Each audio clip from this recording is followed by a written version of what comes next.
So this is the situation here. So here's the bone. That would be the humerus, where the injection, top of the humerus, where the injection goes. So that's the skin here. Then the muscle, then bone, and there could be a blood vessel you see in here. So if the syringe goes into there like that, then that's okay because it's in a muscle, and you can inject, and that's absolutely perfect straight into the muscle. But if by chance you inject and you can't see this, it ends up in a blood vessel, then you could end up giving the injection directly into the bloodstream when it would just pass around the whole body.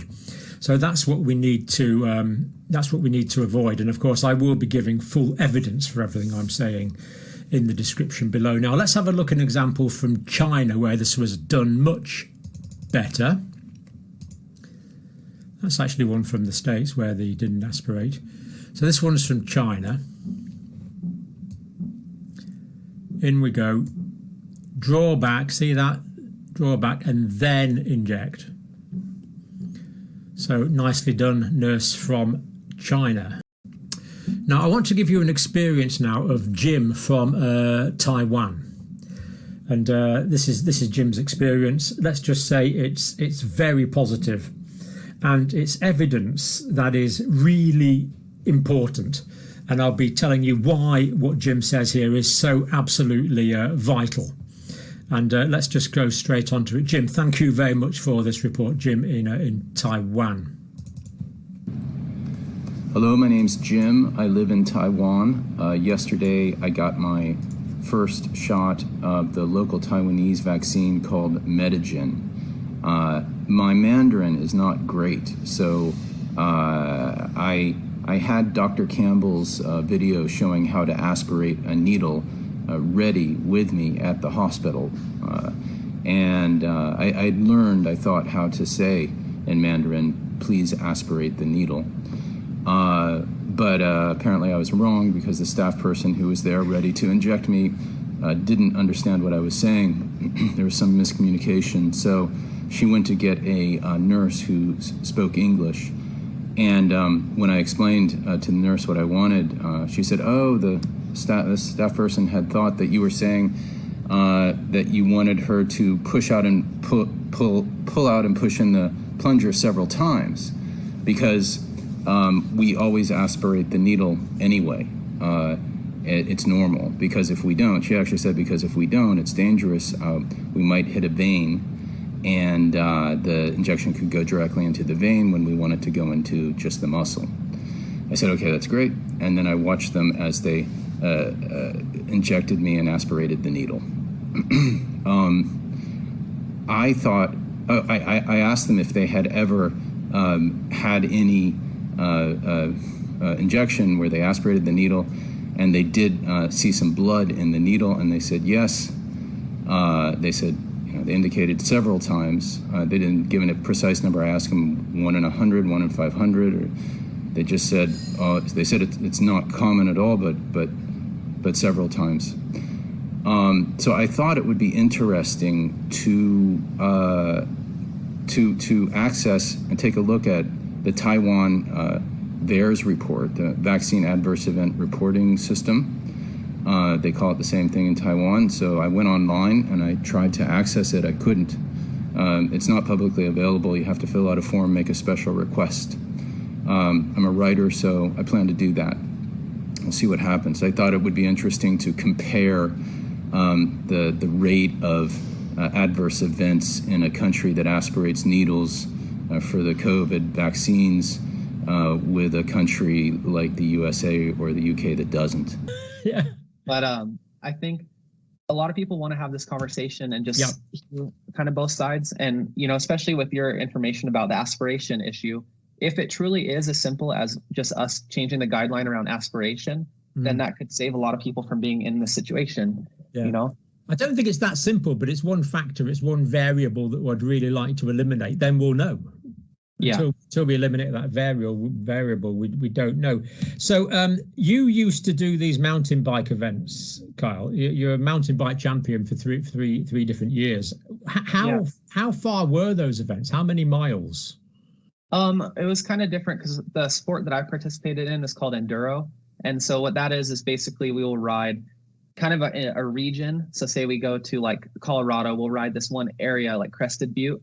And then basically what you'll do is you have 5 or 6 different stages, which are your race runs where you're timed down the hill, but you have to get to the top of every stage. So an average race would be between like 6 and 8 hours probably of pedaling. And then you'd have 5 or 6 timed downhill stages, which would cumulatively be like around 50 minutes sometimes. So it's kind of like a pretty full day usually. And then sometimes we'd even do multi-day races where it's 2 or 3 days back to back. So this is physically 6 to 8 hours, really pretty serious, strenuous physical activity at an elite level.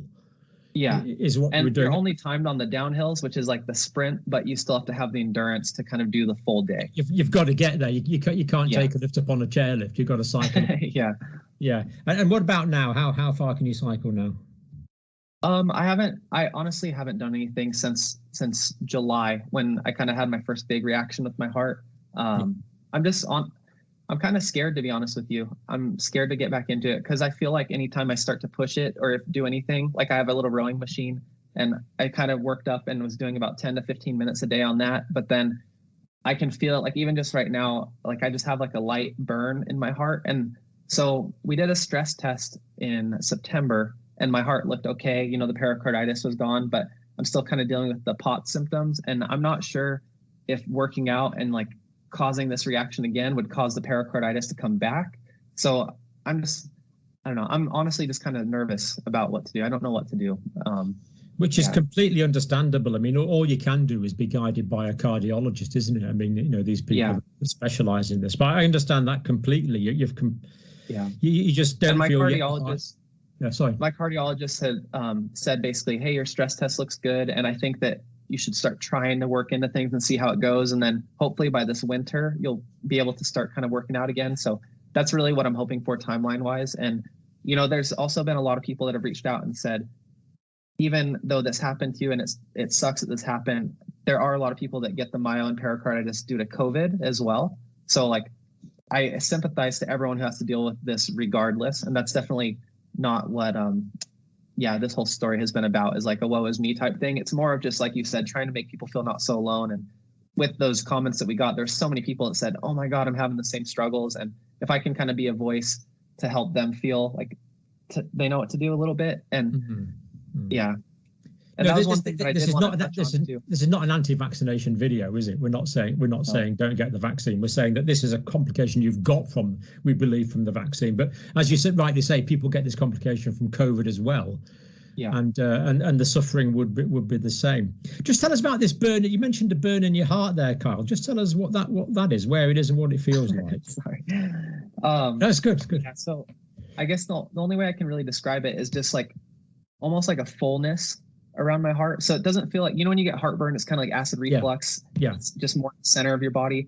This one's just more of just like a localized fullness and kind of just light burning that it comes and goes all the time. But like I said, last night when we went to dinner, when I got home, I really was struggling quite a bit with my joints. And then also just this morning when I woke up, I was like, man, my heart doesn't feel good again. So it was honestly, I had a pretty rough morning just because I had been feeling like I was making so much good progress and then got a little bit excited and tried to go out to dinner.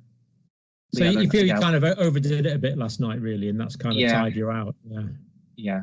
So what happens now if you eat peanuts? I don't know. That's what I'm nervous about. But I did notice, so a lot of people were kind of saying, hey, you should try plant-based, you should try this, you should try carnivore, you should try all these different things to try to eliminate like the different elimination diets. And I did try that over the past few months. So I've tried everything from full plant-based vegan. I've tried, something kind of in the middle, and then even tried carnivore for a bit. But I noticed now if I eat any beef or really any sugar or wheat, then within about 2 to 3 hours, my body just kind of locks up and I just get really sore and tight. So I'm kind of in this position where I did a 4-day fast, like a 96-hour water fast. And that was really interesting because it was really difficult to get through not eating for a few days, right? But also all of my symptoms, like my immune symptoms and my reaction and my POT symptoms all felt like they kind of faded away a little bit. So that was really cool. And I had 2 good days where I was like, oh my God, I think I fixed it. I'm better. And then, by the 3rd day, once I was kind of refeeding and started eating a little bit, then it all kind of came back. So, and before this, you had no food allergies before this. This is all completely new.